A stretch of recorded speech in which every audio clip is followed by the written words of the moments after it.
Welcome, everybody, to the NFL Presidential Address. It is week 13. I can't believe how far we have come in the season. Man, time flies. Anyway, I'm Lawrence Presman, the conductor, the pilot, the host of this show. And if you guys have never watched the NFL Presidential Address, here is what goes on.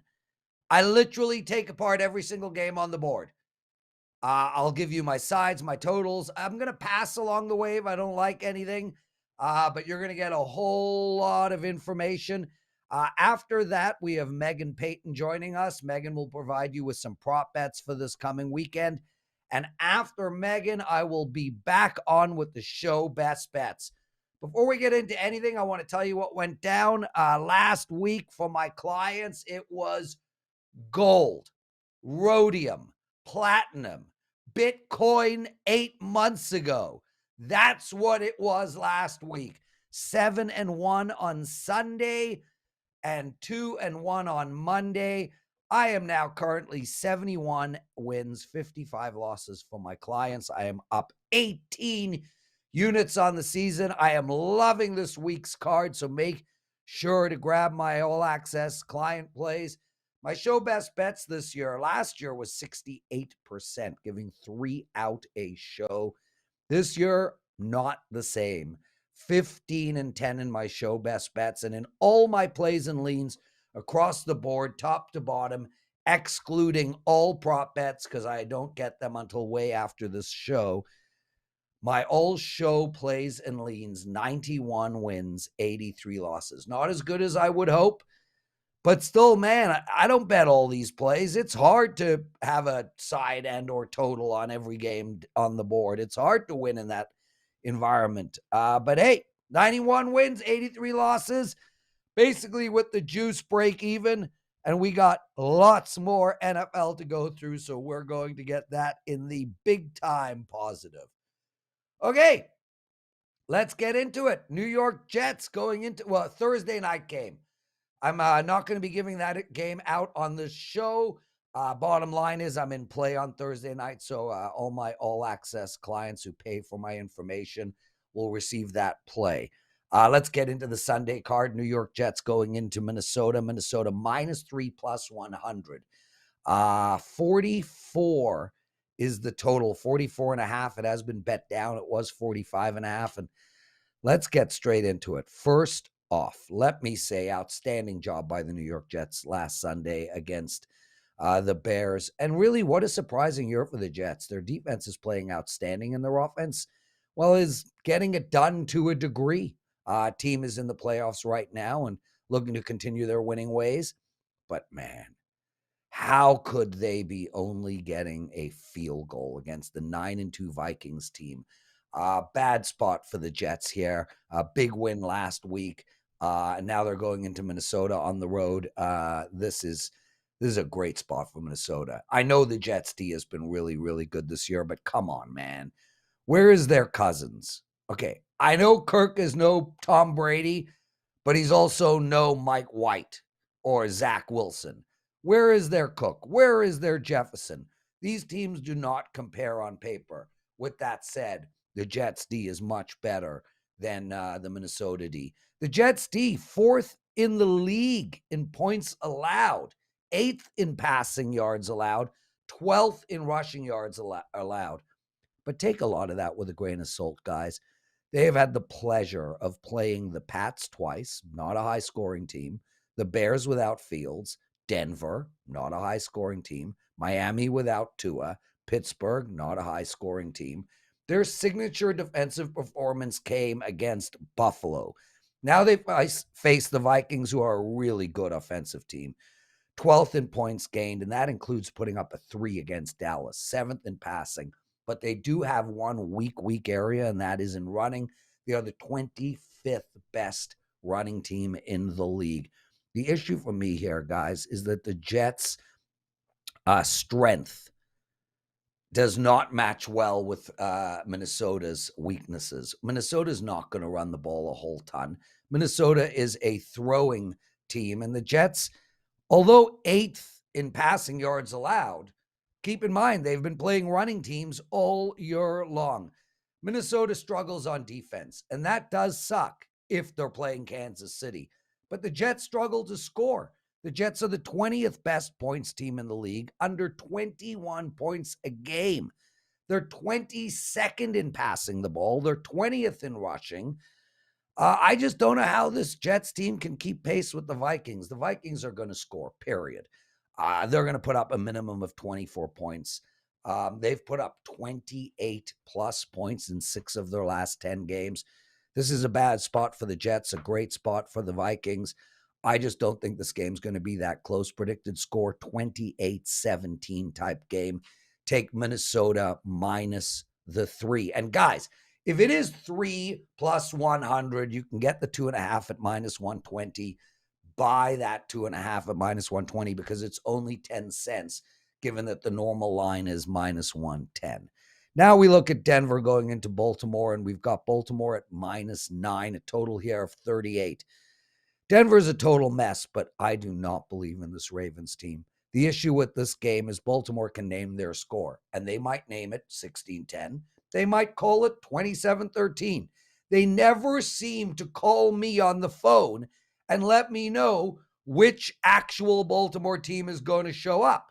I think the Ravens win this game, but I am not touching the points or the total. This is, if you can still find an 8.5, this is a perfect spot for a teaser. Baltimore minus 2.5, get it down there. I love it, but I am not taking the points or the total. We're going to pass on this game. Now we look at Pittsburgh going into Atlanta. So Pittsburgh was plus 1.5, and then they kicked Indianapolis's butts. Well, I don't think they kicked their butts. I mean, it was a close game, but they won, and now they find themselves at minus 1, the total at 42. This Falcons team is a hard team to play against, period. When their run game is on, they are very tough to beat. The issue they will face this Sunday is Pittsburgh's really good D, especially with Watt back and rolling. I'm also a fan of Pickett, and I think we will see a really good QB in him moving forward. With that said, I have to take Atlanta here, and I will do it on the money line. Well, that note was written 2 nights ago when it was plus 1.5. I don't need to take them on the money line anymore. We're going to take them plus the 1. I know I made a mistake betting against Pittsburgh on Monday night, but this Falcons team is a different team to that crappy Indianapolis team. This Falcons team is playing for the playoffs as their division sucks ass, and there is no reason they don't get it done on Sunday. The Falcons could have beat Washington last week, but didn't get it done, and are 1 loss behind the Bucs for the lead in their division. I also like the under in this game. 42 seems pretty high for these two teams. Atlanta averages 22 points per game, but cannot pass the ball. Second worst in football, while Pittsburgh averages 17 points per game, 5th worst in football. This game is 17-13 written all over it. Take Atlanta plus the 1 and Pittsburgh and Atlanta under the total of 42. Well, now we turn our attention to Tennessee. Actually, before we turn our attention to Tennessee, I got a great promo for you guys. Please, please, please take advantage of this. I cannot stress enough. Last year, I killed it in the NFL. This year, I'm killing it in the NFL again. And I'm seeing everything right. I've had monster days. If you guys want the rest of my NFL season and playoffs all the way through to February, use the promo code Super Bowl 299, $299 for my entire NFL season and playoffs. That is a steal, guys. I am going to absolutely destroy. And yeah, I know I've killed it so far. You guys might be thinking, well, I'm going to have a regression. Hell no. The last 4 weeks of the NFL and the playoffs are when I actually do my best work. So that's still to come. Take advantage of that promo, Super Bowl 299, $299 for the rest of my playoffs, rest of the season and playoffs. And it comes with a breakdown on every single game on the board as well, just like this show. Plus, you will get my circa bets. You'll get my show best bets. You'll get my teasers, all my prop bets. So much opportunity to make money. Super Bowl 299. Okay, that was way too freaking long. Let's get into the next game. Tennessee +5 against Philadelphia. 44.5 is the total. And let's take this game apart. This Philly team, here's the bottom line. This Philly team is not as good as their record. Green Bay put up 30 points on them. The issue for Philly is they struggle to stop the run. This team is 18th best in the league in stopping the run. And now, who are they playing? King Henry. I used to call him the raccoon, but he's let his dreads out. So now he's not the raccoon anymore. Now he's just King Henry. We already know how I feel about the Titans, guys. And this game, I'm getting more than a field goal. Thank you. I see no reason to overthink this. I think Tennessee is as good or better than their record.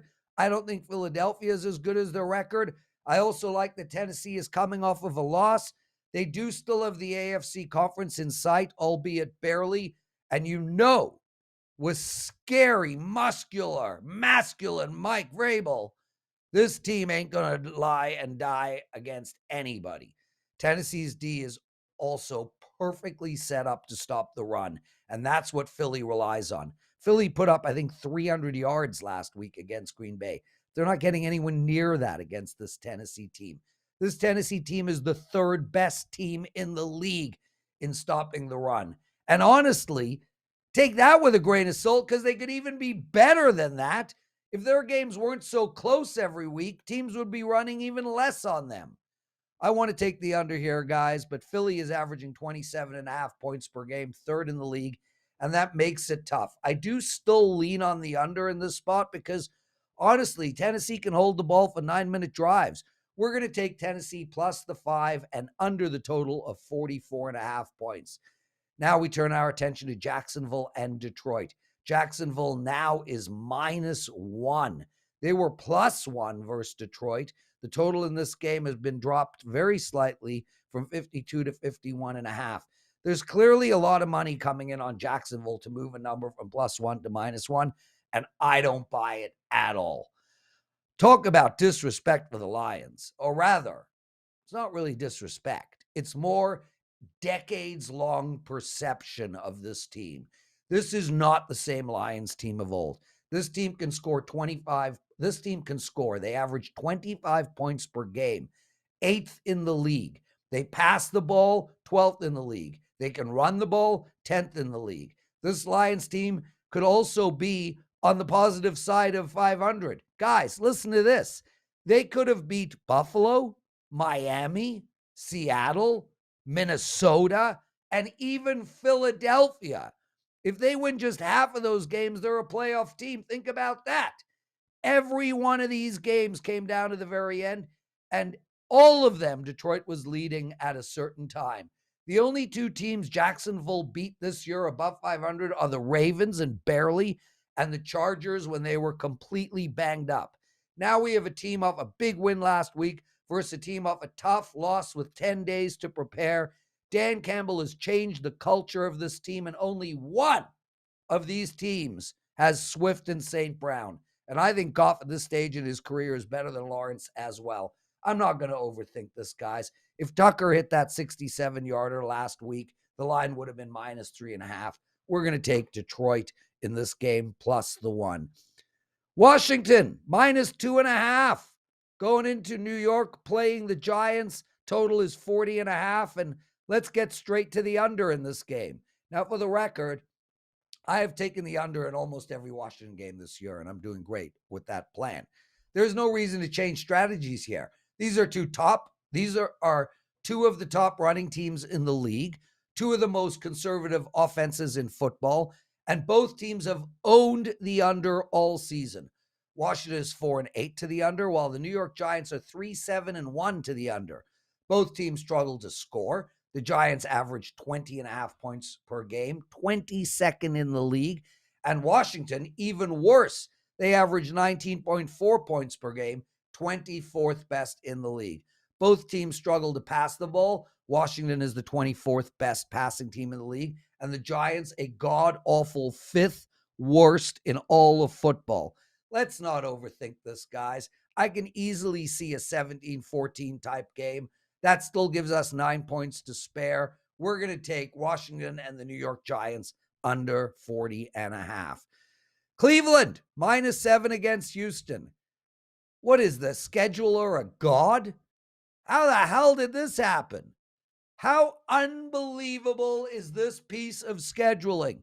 Dick Wad Deshaun is coming home for his first game back since he basically, I'm not going to get into it. We all know what he did. I'm not a fan. I cannot believe he's still playing in this league. I am shocked and disgusted, but I got no say in the matter, and all I care about is winning bets. So what do we do in this game?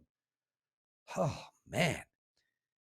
The question is simple. Is Deshaun Watson going to go off and show the world how great he is and what a big mistake Houston made and how Houston shouldn't suck it up, should have sucked it up? Or is Houston going to play their absolute heart outs? Man, I think this is Houston's Super Bowl. I think if we are going to get the best effort of Houston this entire year, it's going to be in this single game. With that said, I don't know if that's going to even count. I don't know if Houston's best effort is going to be good enough. I hate to say this. I am passing in this game. Green Bay -2.5. Whoa. It was 2.5 when I wrote it. Now it's -4.5 for Chicago. Clearly Fields is not going to play. Guys, you're going to kill me here, but I'm passing again. I mean, what the hell can I do? I don't even know who's starting in QB for either of these teams. This is a pass. Sorry, guys.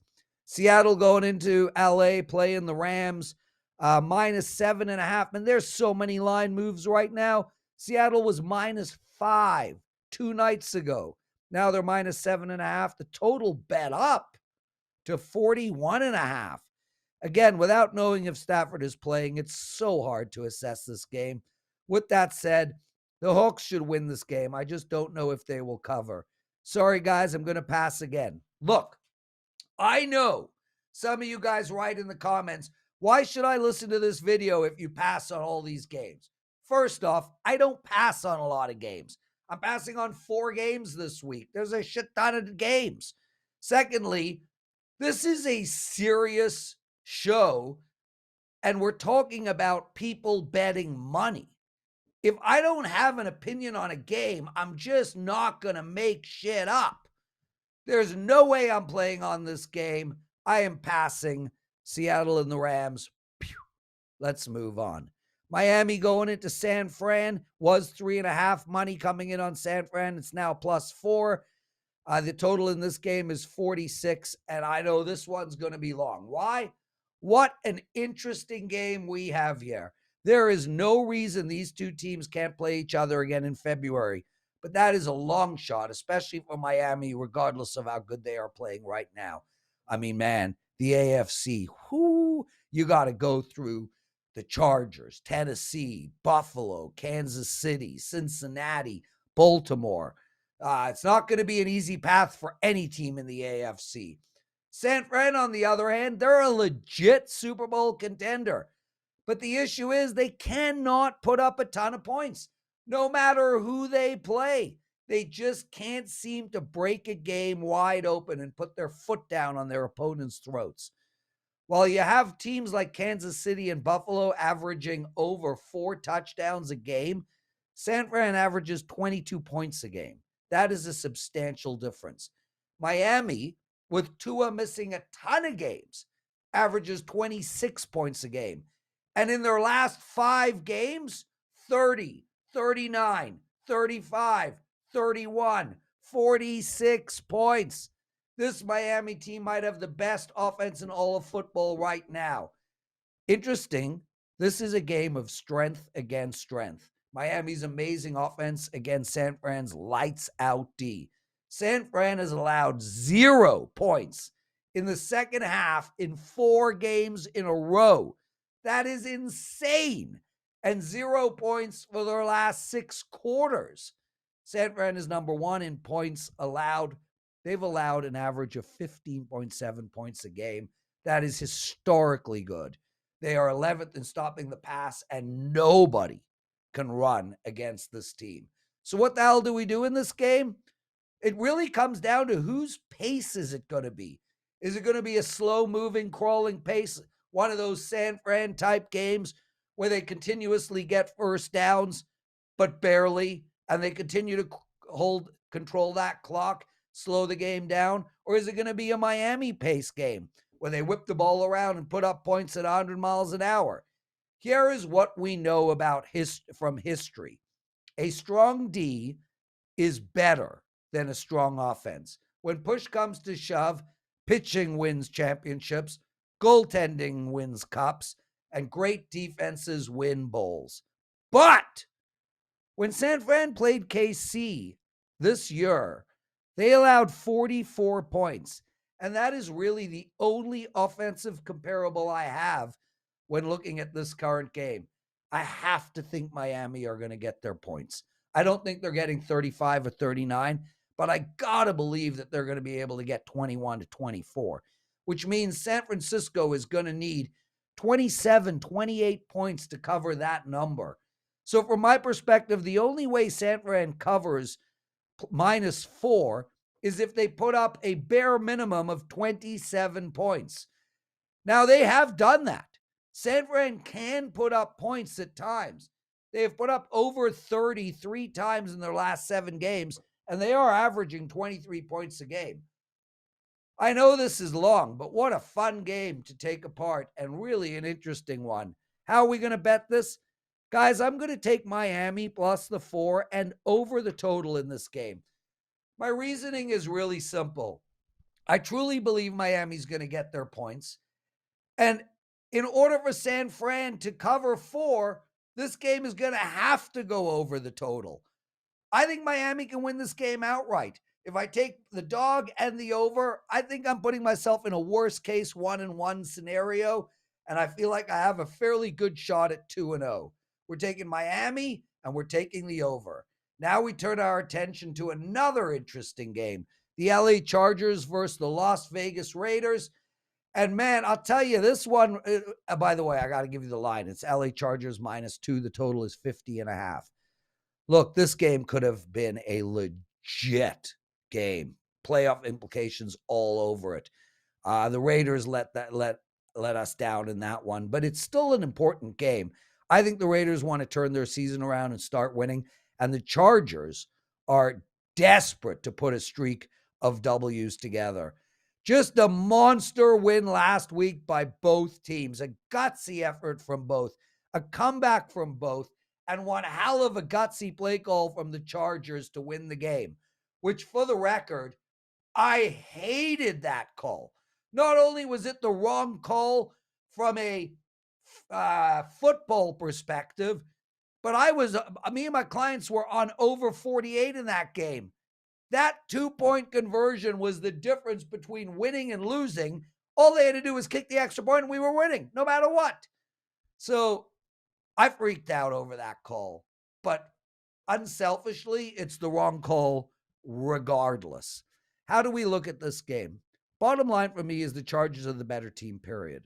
But I'm worried as the Raiders have just won 2 games in a row, and both in overtime. They've got to be feeling good about themselves. And to be honest, they could have won a shit ton of more games this year. Both teams are getting into their groove right now. And for that reason, I ask, what is their groove? What beat do these two teams drum to? Well, when all is said and done, when everything is right in Charger and Raider land, the beat they drum to is, how many touchdowns can you score? These are both high-scoring teams when they are right. Not only do they score, but they allow points at a high rate as well. The Chargers have the 4th worst defense in football allowing points. The Raiders, the 7th worst. What the Chargers can't do, guys, is stop the run. They are abysmal at stopping the run, and this is going to be crucial to the over. As if the Raiders can establish Josh Jacobs, they will have a deep threat with Adams off the play action pass all day long. And we know one thing, the Chargers can respond on offense. I see no other way to bet this game than to look at the over. And guys, keep in mind, it is at 50.5. 51 is 51 and 43 are probably the two most crucial numbers in totals betting. If this game goes over 51, I would lay off.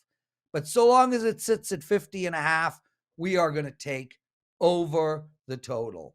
Now we go to Kansas City against Cincinnati. -2 for Kansas City. The total in this game keeps getting bet up, 52.5. And well, this should be one hell of a football game. Or will it? I'm going to get right to the point here. One thing we know about Kansas City is when they play a team with revenge in their minds, they kick that team's ass.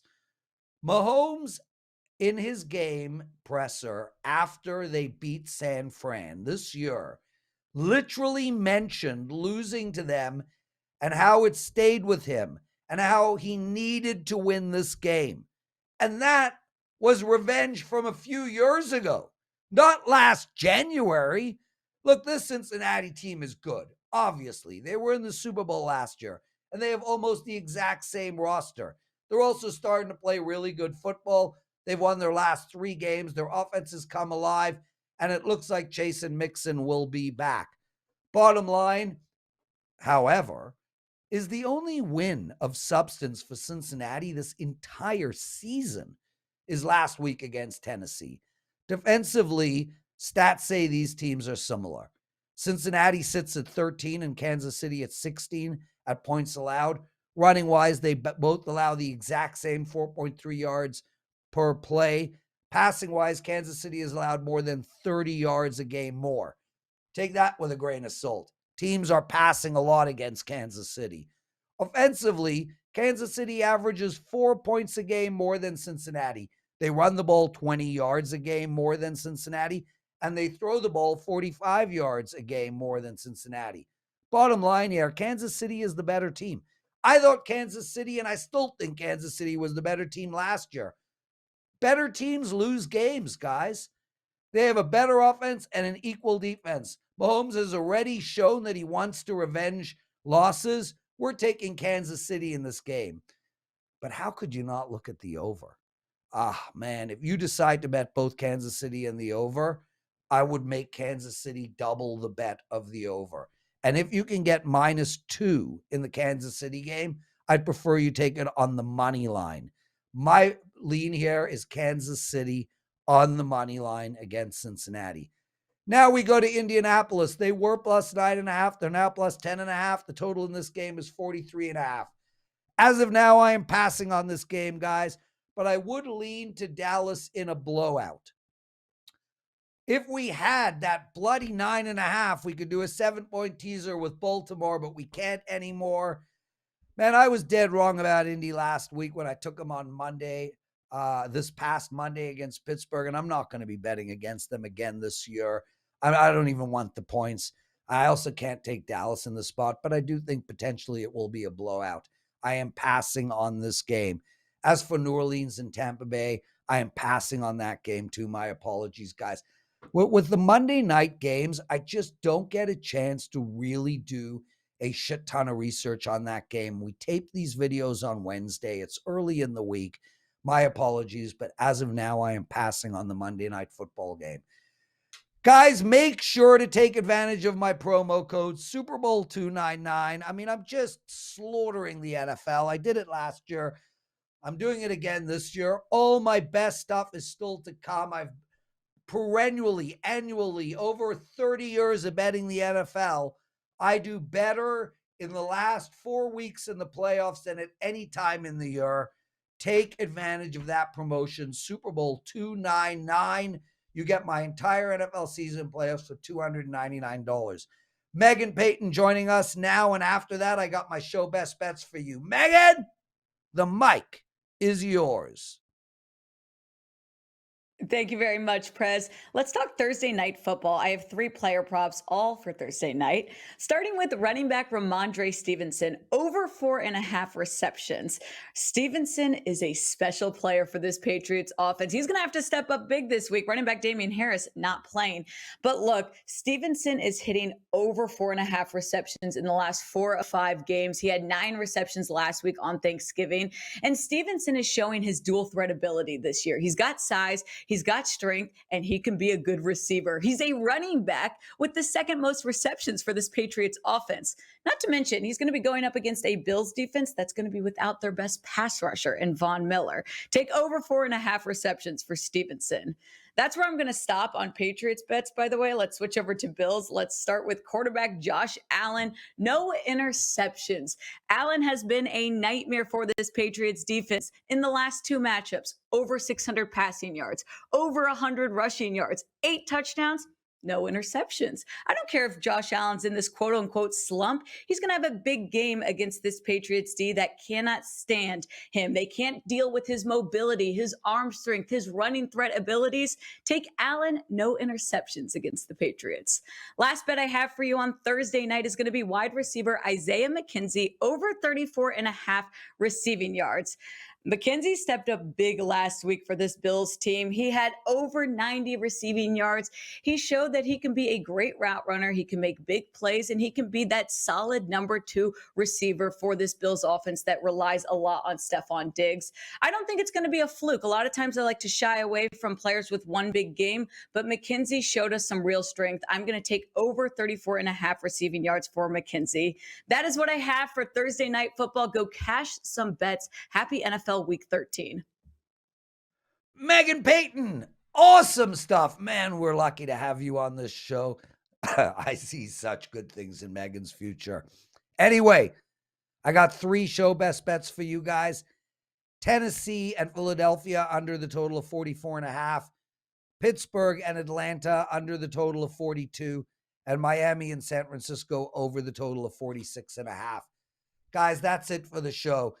Next week, I am in Vegas playing poker. I'm heading down to the WPT Championships at the Wynn.